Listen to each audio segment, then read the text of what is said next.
La protagonista di oggi è un'insegnante, è una donna molto impegnata nel sociale e anche presidente dell'associazione Socialismo, Diritti e Riforme, Maria Grazia Calligaris. Nel 2009 nasce Socialismo, Diritti e Riforme. Qual è lo scopo della tua associazione? Come suggerisce il titolo, sì, noi in effetti quest'anno stiamo festeggiando il decennale dell'associazione, siamo un piccolo gruppo, una cinquantina di persone che ha posto come proprio valore principale quello dei diritti, i diritti dei cittadini senza aggettivi, riforme e quindi valutazioni, una cultura pluralista e una cultura che si diffonda attraverso il ragionamento, il dibattito, l'incontro. Quindi noi ci siamo proposti proprio di valorizzare quelle che sono le esigenze dei cittadini, rendendoci conto che purtroppo sempre più spesso oggi i cittadini sono privati dei diritti e quindi esigerli diventa un principio, perché in una società dove prevale la cultura del favore rispetto a quella del diritto, il favore si deve sempre restituire. Esigere un diritto vuol dire essere liberi. Con la tua associazione nel 2017 avete anche creato un appuntamento fisso per le donne del carcere di Utah. La nostra associazione ha promosso un'iniziativa perché abbiamo un accordo con il carcere prima di Buoncammino, adesso di Cagliari Utah, e facciamo una serie di attività all'interno dell'istituto.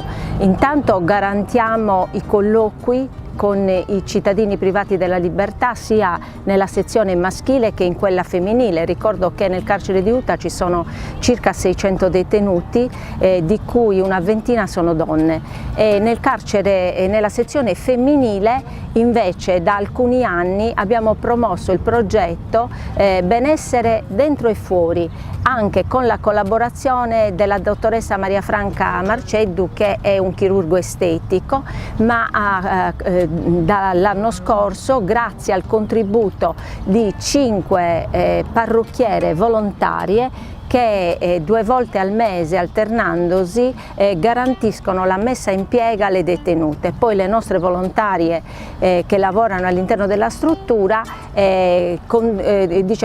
dico che contribuiscono a queste giornate che si svolgono all'interno dell'istituto, anche perché riteniamo che il benessere fisico aiuti intanto a delimitare e comunque contenere i conflitti che comunque si creano all'interno di strutture chiuse, e poi una valorizzazione della figura femminile che rischia in queste circostanze di restare nell'ombra, anche perché le donne soffrono particolarmente la perdita della libertà.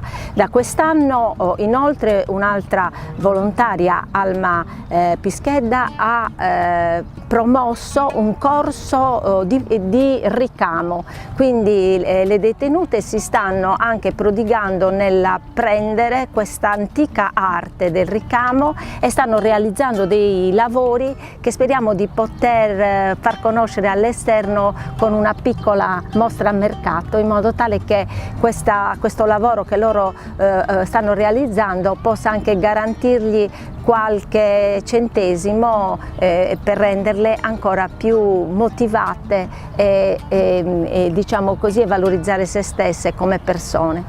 Il bullismo tra i giovani e nelle scuole, come debellare questa piaga sociale? Io insegno alle scuole superiori, sono titolare nella scuola Decimo Mannu nell'Istituto Mattei. Effettivamente questa problematica legata al comportamento di questi ragazzi investe l'intera società, quindi non è un problema della scuola ma è un problema della società. Oggi assistiamo a delle situazioni particolarmente complesse di ragazzi che per affermare se stessi usano la violenza e soprattutto si fanno interpreti di aspetti che sono assolutamente da ricondurre a comportamenti deprecabili. Il problema è che questa gioventù ha bisogno intanto di indirizzi più chiari e soprattutto di avere dei supporti veri. La scuola da sola non può farlo,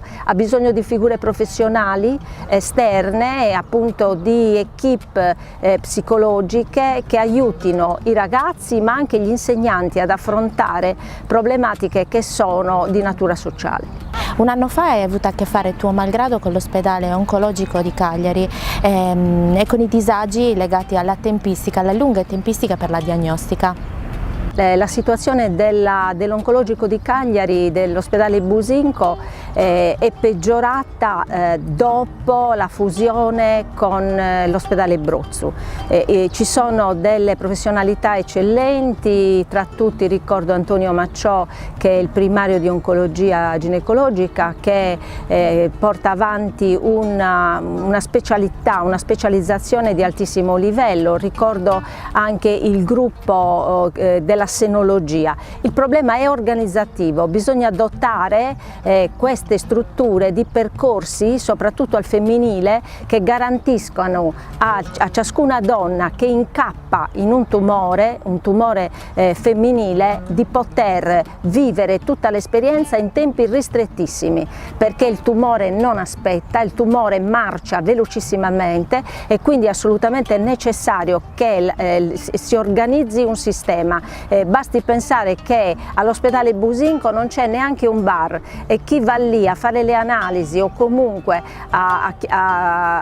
per farsi curare spesso si deve accontentare di un caffè, di una macchinetta. Allora, senza togliere niente a tutti i sanitari, infermieri compresi, che sono di altissimo livello, c'è però un problema organizzativo. Le donne, in questo caso particolare, non possono essere lasciate in attesa, devono poter avere immediatamente servizi e soprattutto cure adeguate ai bisogni e un ambiente che le sappia accogliere dal primo all'ultimo momento.